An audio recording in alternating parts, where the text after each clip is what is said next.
For over 80 days, the search for Nancy Guthrie has been hamstrung by something no one expected. Not a lack of evidence. Not a lack of leads. Not a silent witness. The Pima County Sheriff himself. Chris Nanos is the man in charge of finding Nancy Guthrie. He has primary jurisdiction over the Catalina foothills where she vanished. The FBI is only there to assist. They cannot legally take over unless Nanos asks them to. And according to multiple sources, Sheriff Nanos has done everything except ask for help. He has refused to send key evidence to the FBI's elite crime lab in Quantico, Virginia. He has reportedly blocked federal agents from accessing critical parts of the investigation. He has created a jurisdictional war that has cost precious time and, according to some, may have cost Nancy Guthrie her life. Now, a bombshell report has dropped that exposes Sheriff Nanos' past in ways that no one saw coming. An official from the Pima County government has gone on the record with a devastating statement about the man leading the Guthrie investigation.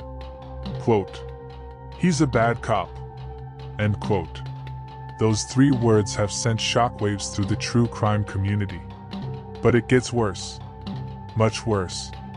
Public records requests have revealed that decades ago, as a young police officer, Nanos was accused of using extreme, excessive force. In one horrifying instance, he was allegedly suspended after beating a handcuffed suspect so severely that the individual had to be rushed to the ICU. The records also document instances of alleged threats against witnesses and appalling professional conduct. So here is the question that every true crime viewer is asking right now. How did a man with this history become the sheriff of Pima County? And more importantly, why is he still in charge of finding Nancy Guthrie when his department has stalled at every turn? Tonight, we are going to break down the full scope of the Sheriff Nanos scandal, the brutal past, the jurisdictional war with the FBI, the evidence he refused to send to Quantico, the private lab he used instead, and why the family of Nancy Guthrie may never get answers if this man remains in control. Let's start with the most disturbing part of this story: the violent past that the Pima County government is now trying to distance itself from. The public records that have recently surfaced paint a picture of Chris Nanos that is almost impossible to reconcile with his current position as the top law enforcement officer in Pima County. According to documents obtained through public records requests, Nanos was accused of beating a handcuffed suspect so severely that the individual required emergency medical treatment. The suspect was transported to the ICU, the intensive care unit, for injuries sustained while handcuffed and in police custody. The beating reportedly involved a flashlight. Nanos allegedly struck the suspect repeatedly with a metal flashlight, while the suspect was already restrained and unable to defend himself. When the incident was investigated, Nanos was suspended. But he was not fired. He was not prosecuted. He was given a suspension and allowed to return to duty. That is the first red flag. But the records contain more. There are allegations of threats against witnesses. Nanos reportedly told individuals that if they spoke out against him, they would regret it. There are allegations of falsified reports, of evidence mishandling, of conduct that multiple supervisors described as appalling.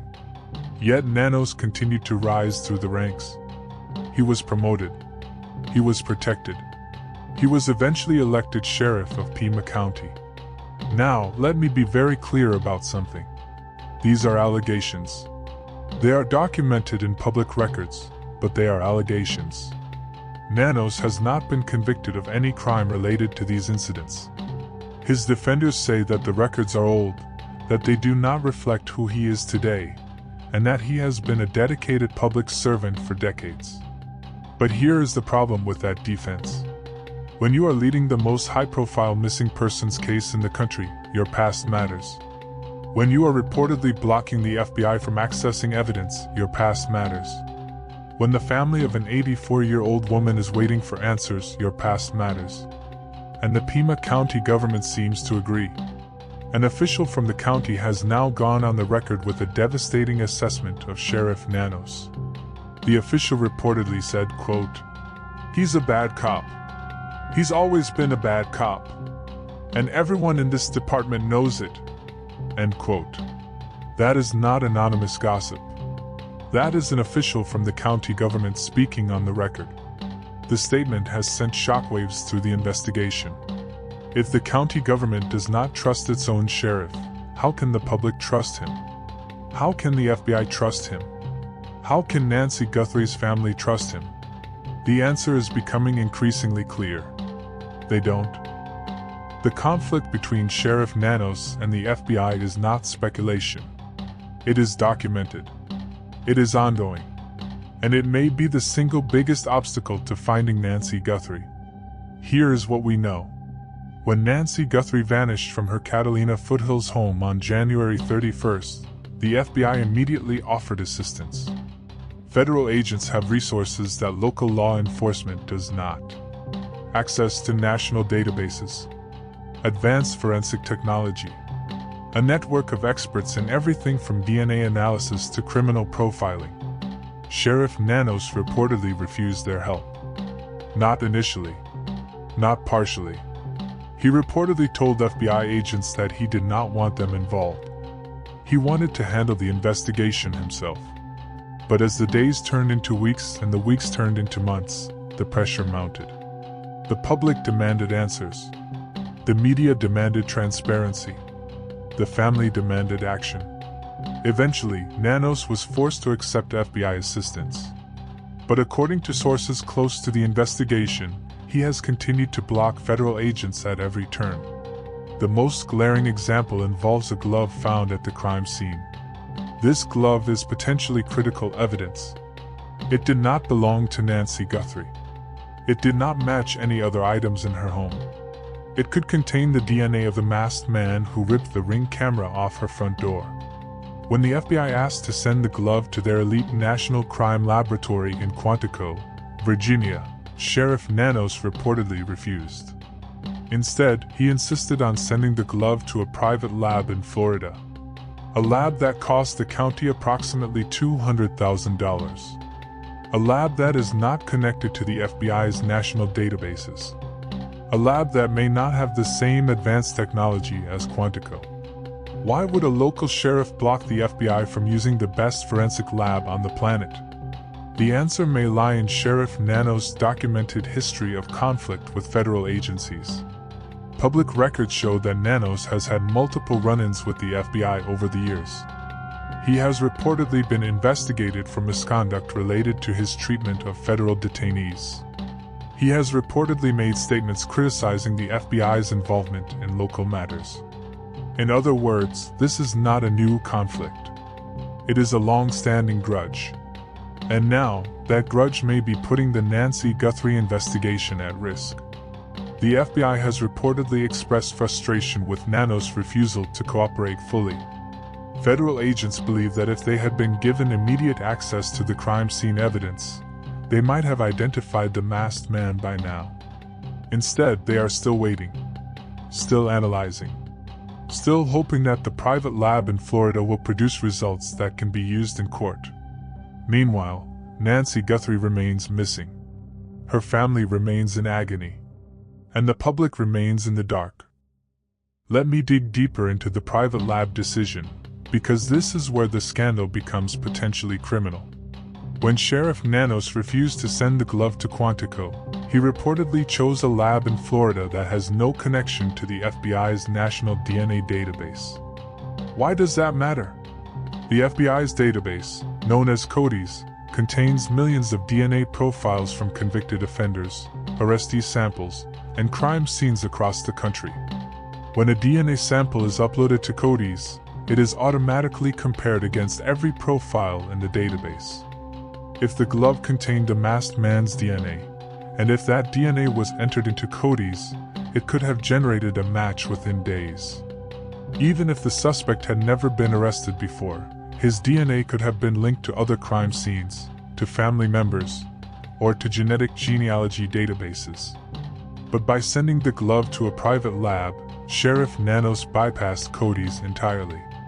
The private lab would have to process the DNA, create a profile, and then manually request comparisons. That process takes weeks instead of days, months instead of weeks. And here is the most troubling part. Some private labs are not held to the same accreditation standards as FBI labs. Their results can be challenged in court. Their methods can be questioned. Their credibility can be attacked by defense attorneys. If the glove eventually leads to an arrest, the defense will almost certainly argue that the DNA evidence is unreliable because it came from a private lab chosen by a sheriff with a documented history of misconduct. Sheriff Nanos may have done more than slow down the investigation. He may have compromised it permanently. The cost of the private lab is also worth mentioning. $200,000. That is taxpayer money. Money that could have been spent on search teams, on forensic analysts, on victim advocates. Instead, it was spent on a lab that the FBI did not approve and did not recommend. The Pima County government is reportedly reviewing the contract. Questions are being asked. Investigations are being launched. And Sheriff Nanos is finding himself increasingly isolated, even within his own department. While the sheriff's office has been mired in controversy, the family of Nancy Guthrie has made a move that has surprised many observers. Tommaso Cioni and his wife Annie, Nancy's daughter, have reportedly put up a "No Trespassing" sign outside their home. On its surface, this seems like a mundane decision. Many homeowners post "No Trespassing" signs. It is not unusual.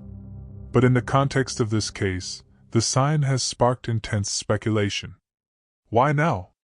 After over 80 days of silence from the son-in-law, why would Tommaso Cioni and Annie choose to put up a sign that effectively tells the public to stay away?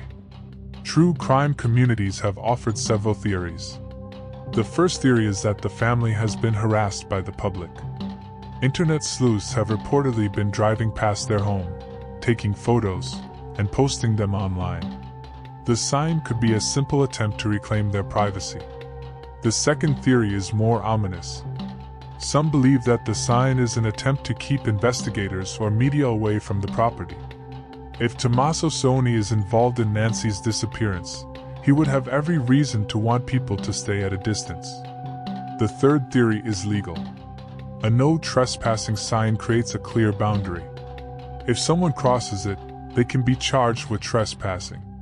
This could be a preemptive move by Cioni's lawyer to prevent anyone from gathering evidence on the property.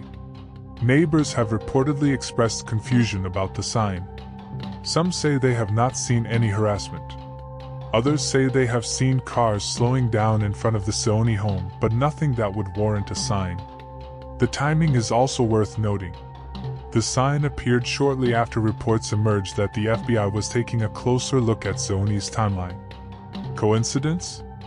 Or an attempt to create distance between the family and the investigation? Cioni has not commented on the sign. His lawyer has not issued a statement. The sign speaks for itself, and what it says is clear. Stay away. For a family that is supposedly desperate to find a missing grandmother, the message is unsettling. The Nancy Guthrie investigation is at a crossroads. Sheriff Chris Nanos is under fire from his own county government. The FBI is reportedly frustrated with his lack of cooperation. The private lab evidence is still being processed. And the family's decision to put up a "No Trespassing" sign has raised questions about their willingness to engage with the public. So what happens next? First, the Pima County government is expected to release more records related to Sheriff Nanos' past. Those records could include additional allegations of misconduct, use of force, or evidence mishandling. If the records are damaging enough, Nanos could face pressure to resign or to recuse himself from the Guthrie investigation.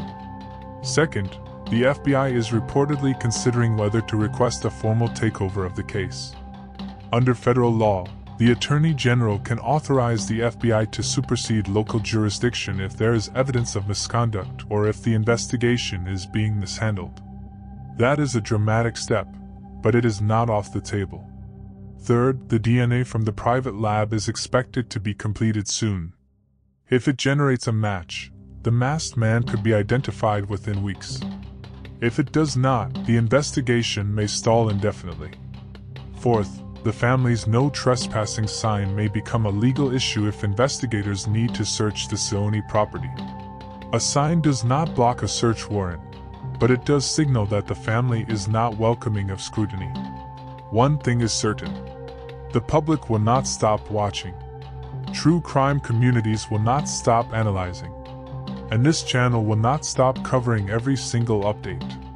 Sheriff Nanos wanted to control this investigation. He wanted to keep the FBI at arm's length. He wanted to handle it his way. But the investigation is no longer his to control. The public is watching.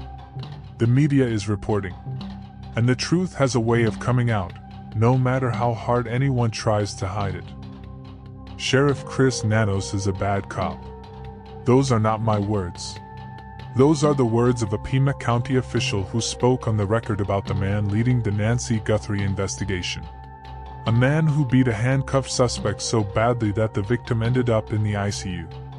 A man who reportedly threatened witnesses to keep them silent. A man who refused to send critical evidence to the FBI's elite crime lab. A man whose decisions may have cost Nancy Guthrie her life. The family deserves answers. The public deserves transparency. And the man who has been blocking both is finally being held accountable. We will continue to follow this case. We will continue to report every update. And we will not stop asking questions until Nancy Guthrie is found and the person who took her is behind bars. Subscribe and hit the notification bell. The next update could be the one that breaks this case wide open.